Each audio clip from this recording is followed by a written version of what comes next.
Guys, aku Alia. Aku Sani, greeting you all di podcast Curi-Curi, curhatan sehari-hari. Buat yang belum tahu nih San, podcast Curi-Curi adalah podcast di mana kita bisa mencurahkan segala isi hati kita nih.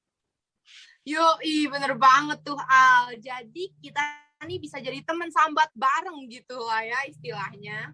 Iya, bener banget. Nah, di podcast kali ini kita bakal bahas sesuatu yang aku yakin pada relate sih. Relate banget ini mah pokoknya ya. Iya, karena kita tuh bakal bahas seputar parenting nih. Waduh, parenting nih. Berasa banget jadi parent, bahasnya soal parenting nih.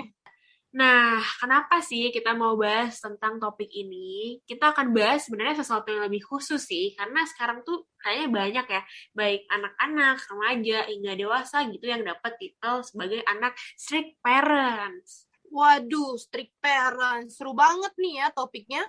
Emang seru banget karena ini relate apalagi sama aku gitu loh. Iya, tahu Al. Kamu ini anak strict parents Ya. tuh. Nah, ngomongin tentang parenting, aku nih suka banget nonton video-video tentang parenting nih, Al. Salah satu video yang baru aja aku tonton, itu videonya Nancy Judge, yang jelasin tentang kasus Jennifer Pan. Jennifer Pan itu punya orang tua yang memiliki behavior tiger parenting. Nah, tiger parenting ini nerapin strict rules ke anak-anaknya. Mungkin beberapa dari kalian bukan anak strict parents ya, kayak aku gitu contohnya. Tapi di sini aku mau jelasin, strict parents itu apa sih? Nah, strict parents itu tipe orang tua yang suka ngatur anaknya sesuai dengan kemauan diri sendiri tanpa menghargai perasaan serta pendapat anaknya. Waduh, dari deskripsinya aja tuh udah kayak berat gitu ya, berat banget gitu buat yang jadi anak strict parents gitu ya, San. Nah, iya tuh Al. Tapi strict parents sama toxic parents itu ada perbedaannya ya guys. Berdasarkan artikel yang aku baca dari Kompasiana, strict parents sama toxic parents itu sama-sama merujuk pada orang tua yang punya aturan ketat buat anak-anaknya. Aturannya itu beda-beda nih. Kalau strict parents punya aturan yang ngutamain kepentingan atau keselamatan anaknya sendiri. Oh, kayak ini ya, kayak misalnya nih kita nggak boleh main gitu ya sama temen-temen kalau nggak tahu detailnya gimana si temen ini. Kadang tuh sampai bibit, bebet, bobotnya tuh ditanyain banget gitu loh. Ya mungkin itu karena orang tuanya takut ya anaknya keluar sama orang yang nggak jelas gitu kan. Berakhir menyedihkan kayak di film-film gitu ya kan. Bener kayak di film-film gitu. Nah, tapi beda lagi nih sama aturan toxic parents. Kalau toxic parents itu punya aturan yang selfish atau egois. Mereka ngutamain kepentingan mereka sendiri, bukan kepentingan anaknya. Waduh, berat banget nih ya, mementingkan kepentingan sendiri, bukan kepentingan anaknya. Coba contohnya gimana tuh ceritanya? Jadi contohnya tuh mereka ngelarang kamu buat keluar rumah karena mereka emang mau ngurung kamu biar kamu gak kemana-mana dan gak ngerepotin mereka. Bahkan mereka gak segan-segan loh ngelukain anaknya sendiri biar keinginan mereka terpenuhi. Bahaya banget. Astagfirullah, bahaya banget ini super mah ini mah. Apa, toxic parents tuh jadinya punya kebiasaan yang bikin anaknya tuh ketakutan mulu gitu ya. Sana tadi ngelarang kemana-mana gitu kan. Bahkan bisa sampai kekerasan gitu ya kan, melukai. Duh, jadinya tuh anak suka nyalain diri sendiri gak sih? Iya, betul banget tuh. Karena anaknya tuh nggak dikasih privasi, selalu dikritik. Nih, dengerin ya, buat kita semua yang mungkin ya beberapa tahun kemudian bakalan jadi orang tua gitu. Sooner or later gitu kan. Kalau Sani mah kayaknya bentar lagi sih ya. Tapi yang paling penting kita tuh harus bisa tahu red flags-nya ya. Gimana sih kita bisa jadi toxic parents tuh nantinya. Jangan sampai lah ya, amit-amit, amit-amit. Iya, jangan sampai tuh ya amit-amit jabang bayi. Kadang tuh ya, orang tua yang strict gitu suka banding-bandingin anaknya sama anak orang lain. Misalnya nih, anak tetangga kuliah di kedokteran, jalur SNMPTN, plus beasiswa. Atau enggak, anak tetangga masuk ke dinasan gitu. Aduh, kalau kedinasan kan ini ya, San ya, dibayar gitu kan sama negara. Sementara anak dia masuk kuliah gitu kan, atau enggak swasta, jalur mandiri lagi ya kan. Astagfirullahaladzim. Itu adalah aku. Jadi udah berasa banget jadi juara angkat beban, ya nggak? Beban keluarga. Bercanda. Beban keluarga, astagfirullahaladzim. Terus juga kalau orang tua tuh sering banget nih ngomong kayak gini, lihat tuh anaknya Bu Siti, pagi-pagi udah rajin banget, nyuci, ngepel, begawe, bantuin orang tuanya. Lah kamu tiduran di kamar, main HP mulu. Padahal setiap hari tuh kita bantuin di rumah. Tapi tiap kita bantuin tuh selalu kasat mata gitu, nggak kelihatan, nggak pernah dilihat. Iya gak sih? Jujur iya banget. Banget itu fakta banget. Dan ini kayak dialamin sama banyak anak-anak dan remaja di luar sana ya. Kayak masih jadi misteri kenapa kalau kita lagi kerja, lagi produktif gitu kan. Itu tiba-tiba kayaknya nggak kelihatan gitu. Hilang entah kemana. Tapi giliran kita lagi santai-santai, lagi rebahan gitu kan langsung nampak aja di mata orang tua nih ya kan. Iya bener banget, kayak hantu aja itu langsung hilang gitu. Terus nih ya, yang sedihnya itu bagi si anak, bahwa anak ini bakalan ngerasa bahwa dia itu nggak bisa menuhin ekspektasi orang tuanya. Perlahan-lahan anak ini akan kehilangan kepercayaan dirinya, jadi nggak pede gitu ah. Iya, bener banget. Karena kan kalau misalkan kita dibanding-bandingin ya, misalkan kayak tadi nih contoh yang udah kamu jelasin gitu kan, dibandingin tuh anak sini, kuliah di sini, kita di sini. Akhirnya jadi kita ngerasa kayak, oh ternyata aku nggak sesuai sama ekspektasi orang tua ya, gitu-gitu kan akhirnya jadinya minder gitu ya, sama itu bahaya banget sih. Ntar kaum-kaum insecure di malam hari, overthinking membludak lama-lama. Kalau banyak yang ngalamin ini jangan sampai lah ya. Ada lagi nih San, misal kalau mau jalan atau mau main gitu kan sama teman, bah itu susahnya minta ampun, bener-bener deh harus mengatur strategi yang sangat-sangat baik dan terstruktur.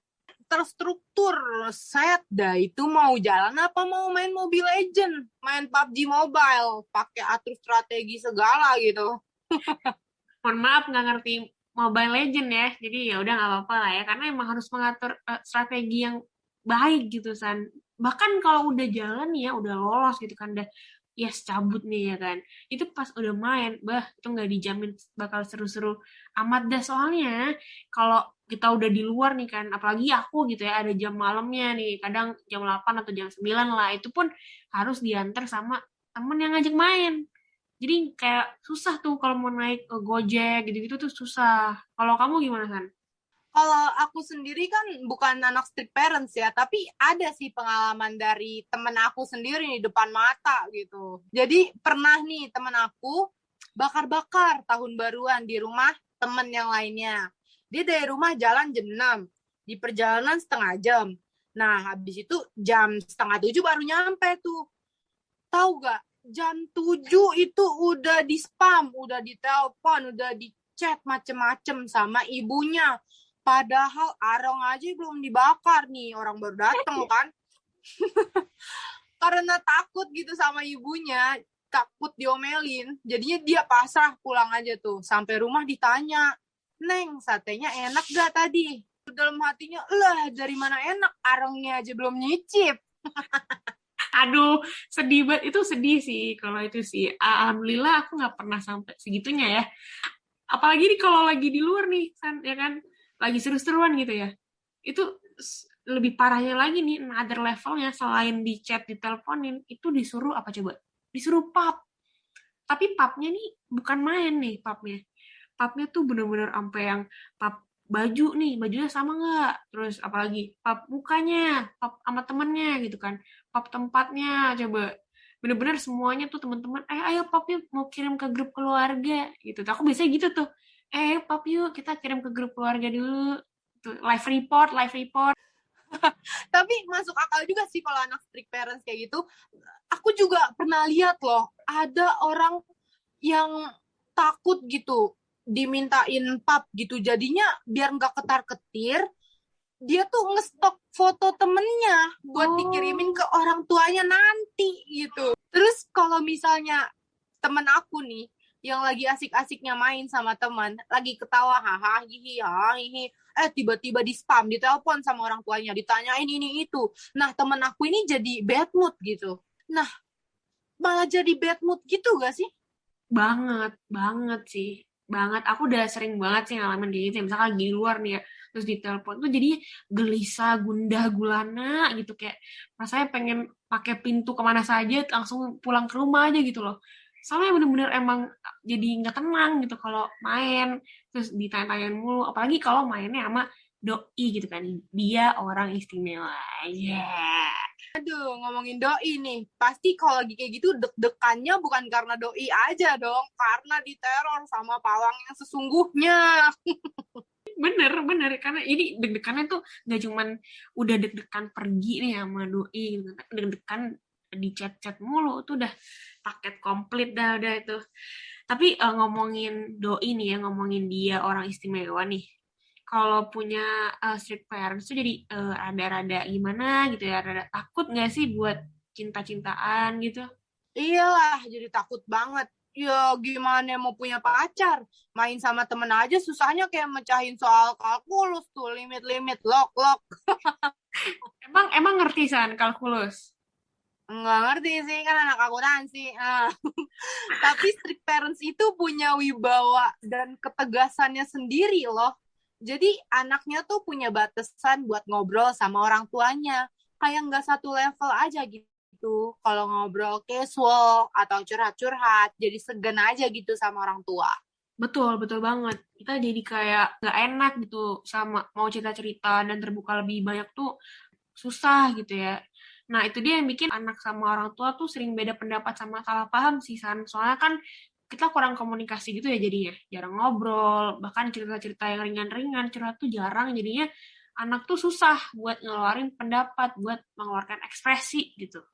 Iya nih Al, sebenarnya kalian tuh anak strict parents pengen banget punya pacar pasti ya. Kayak orang-orang di luar sana gitu yang bebas pacaran. Nah, sebenarnya kalian tuh tulus gitu, cuman punya strict parents aja. Asli banget sih. Kita tuh pengen gitu ya, kaum-kaum strict parents nih, pengen gitu kan punya pacar yang udah bener-bener deket sampai asik gitu sama orang tua tapi susah gitu ya sana susah gitu tulus sih tulus perasaannya cuman ya bener kata Sani tadi ya cuman punya strict parents aja gitu. Kayaknya nih anak-anak strict parents itu kalau dijemput depan gang itu nggak masalah banget ya, malah bagus gitu ya, biar nggak ditanya-tanya. Mohon maaf San, depan gang bukan dipanggang ya, tapi malah bagus kan sebenarnya jadinya nggak ditanya-tanya gitu loh sama orang tua gitu kan langsung ya udah cabut cabut aja gitu kan.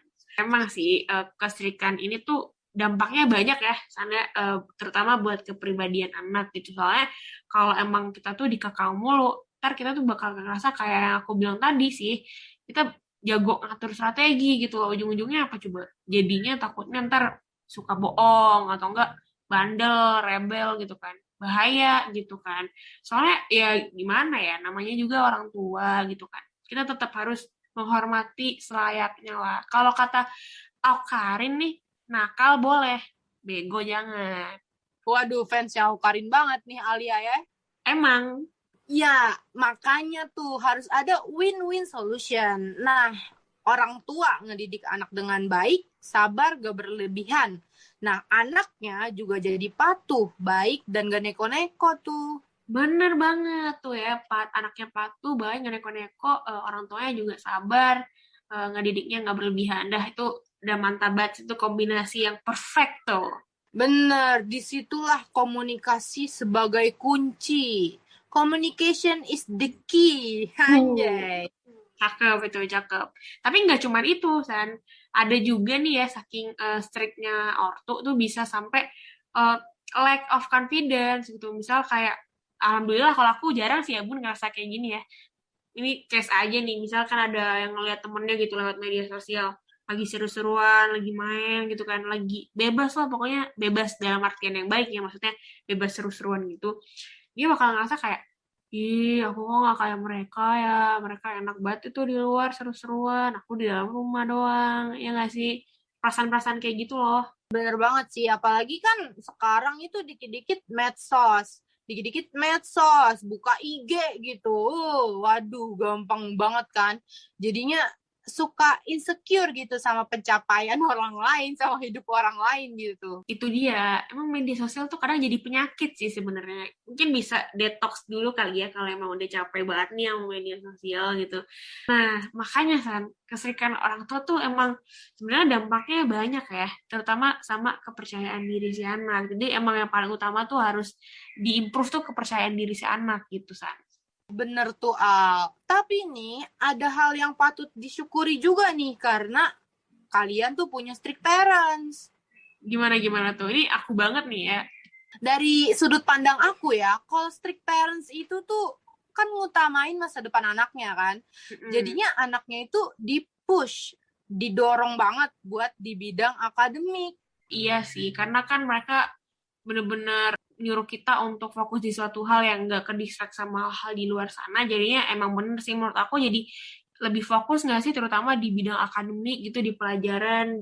Nah, iya tuh, secara biasanya tuh strict parents kasih arahan yang realistis. Kayak banyak penunjang belajar buat anaknya. Juga ngasih motivasi yang tegas gitu. Biar anaknya lebih maksimal dalam belajar. Jadinya si anak tuh lebih niat buat belajar. Nah, karena strict parents itu sangat sulit gitu buat ngizinin anaknya keluar rumah, jadi mereka harus tahu gitu dengan detail anaknya mau kemana, sama siapa, urusan apa, sampai kapan gitu. Iya, bener banget. Aku relate banget sih, karena saking detailnya nih kan kalau mau keluar, jadinya aku tuh emang lebih ngerasa bisa atur waktu, terus lebih ngerasa lebih bisa disiplin, dan lebih hormat sama patuh juga. Ini pastinya teman-teman semua yang anak strict parents ngerasain hal yang sama ya, jadinya kita lebih aware gitu loh, sama apa-apa aja sih yang udah disampaikan sama orang tua gitu. Terus juga anak-anak strict parents itu jadinya bukan anak durhaka gitu ya. Alhamdulillah. Ya patut disyukuri ya Bun, karena juga sisi baiknya tuh anak-anak strict parents itu susah buat macem-macem, gak bisa keluar sama sembarang orang gitu, sama temen yang gak jelas, nongkrong-nongkrong gak jelas gitu. Wah, betul banget. Karena aku jarang sih ya nongkrong-nongkrong gak jelas gitu. Emang bener banget. Pokoknya anak dari Sigpers itu cenderung mungkin ya menurut aku akan susah gitu untuk terjerumus ke pergaulan bebas. Ya nggak sih? Iya bener, setuju banget, setuju. Karena anak strict parents itu main sama teman-teman yang bener-bener jelas aja itu susah. Gimana mau main sama temen yang kurang jelas gitu ya kan? Kayak Sani. Ya nggak sih? Aku jelas ya guys. Ngomongin main sama teman, struggle juga nih buat anak-anak strict parents. Tapi ada baiknya di tengah kesusahan buat izin sama orang tua, jadinya kalian tuh terbiasa gitu buat baca keadaan, buat ngeramal gitu. Buset. Sampai ngeramal gitu. Kayak Mama Loren aja, San. Jangan ngomongin Mama Loren, udah almarhumah loh. Astagfirullah. Iya, maaf. Lanjut. Nah iya tuh, bisa ngeramal momentum yang pas buat izin ke orang tua. Jadi kalian tuh bisa baca keadaan di mana mood orang tua itu yang mana gitu, yang bagus buat izin, buat keluar rumah. Iya, bener banget. Tapi intinya overall ya, sebenarnya jadi anak Sigpers itu ada dampak positif dan dampak negatif lah ya pastinya. Iya, ada dua kutub yang berbeda nih. Aku ada kata-kata nih buat para orang tua di luar sana. Yuk, bisa yuk. Mulai dari hari ini, Bapak Ibu semua apresiasi apapun achievement yang dilakukan, yang didapatkan sama anak Bapak Ibu. Berhenti banding-bandingin anak sendiri dengan anak orang lain gitu. Karena di dunia ini gak ada yang sempurna. Dan di dunia ini gak ada yang suka dibanding-bandingin. Apalagi kalau sampai menjatuhkan anak sendiri. Iya, bener banget. Apalagi yang namanya anak-anak gitu kan. Sukanya dipuji gitu lah ya, biar ngefly ya kan. Sebenarnya boleh mendidik anak dengan tegas, tapi ya gitu ya, kan nggak usah terlalu berlebihan gitu. Karena apapun yang berlebihan tuh nggak baik. Bener. Harus bisa membangun kebiasaan juga nih untuk mancing gitu. Mancing anaknya biar lebih terbuka. Ajak untuk saling bertukar cerita. Ngeluangin waktu gitu buat anaknya. Biar anaknya tuh nggak asik dengan dunianya sendiri. Supaya bisa saling membangun kepercayaan gitu. Terus juga bisa ngebangun tingkat kepedean dari anaknya. Betul banget nih ya, pede gitu ya. Ujung-ujungnya ntar anaknya bisa jadi percaya diri lagi gitu kan. Bagus kalau misalkan kita tuh pede ya, San ya. Bener banget. Nah, ini juga nih, terakhir.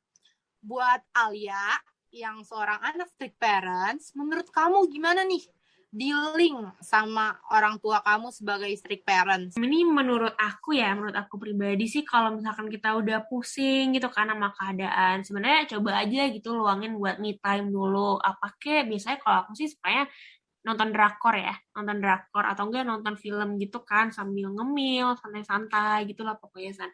Nah, bisa dicoba tuh teman-teman yang lainnya. Terus juga bisa nyoba nih bangun pembicaraan yang positif juga gitu sama orang tua di rumah. Bisa jujur-jujuran, belajar buat ngutarain keluh kesah aja gitu ke orang tua. Kayak ngobrol-ngobrol biasa. Oh iya, asli. Itu bener banget, guys. Aku pernah nyoba nih ya, info aja nih ya kan. Aku pernah nyoba tuh kayak ngeluapin semua keluh kesah, isi hati, dan itu emang super duper lega banget sih rasanya. Mas try banget pokoknya membuat kalian-kalian yang masih memendam perasaan. Pelan-pelan aja, nggak usah langsung dikeluarin semuanya. Perlahan-lahan aja satu persatu asal dicoba. Karena buat jadi terbuka tuh emang susah guys. Harus ada keberanian dari diri kalian sendiri. Tapi kalian harus bisa untuk try to fake it until you make it. Cakep. Mantep banget kata-katanya. Nah, gitu ya guys. Yang namanya keluarga itu harus saling menyayangi. Gak boleh ada kebencian di antara anggota keluarga. Karena harta yang paling berharga adalah keluarga. Istana yang paling indah adalah keluarga. Itu pesannya dalam loh, bener loh kata Sandi tadi ya. Keluarga itu harta yang paling berharga, guys. Istana yang paling indah tuh keluarga. Aduh, ini ya San, nyanyian singkat Sani tadi yang lumayan-lumayan lah ya suaranya. Itu sekaligus menutup podcast kita kali ini nih guys. Waduh, sayang banget ya. Kayaknya seru-seruan banget gitu kita ngobrol ya San, sampai gak kerasa udah kelar aja gitu. Makasih banget buat kalian-kalian semuanya yang mendengarkan podcast aku dan Sani sampai habis gini ya San ya. Iya, makasih banget ya buat teman-teman yang udah dengerin. Oh iya nih, jangan lupa pantengin terus YouTube Mcaster untuk podcast menarik lainnya dari teman-teman yang lain nih. Terus juga jangan lupa like, comment, dan subscribe. Ya gitu ya guys, jangan lupa like, comment, and subscribe YouTube-nya Mcaster Brawijaya untuk dengerin podcast-podcast menarik lainnya. Alia dan Sani pamit undur diri. See you on another podcast. Bye-bye. Bye.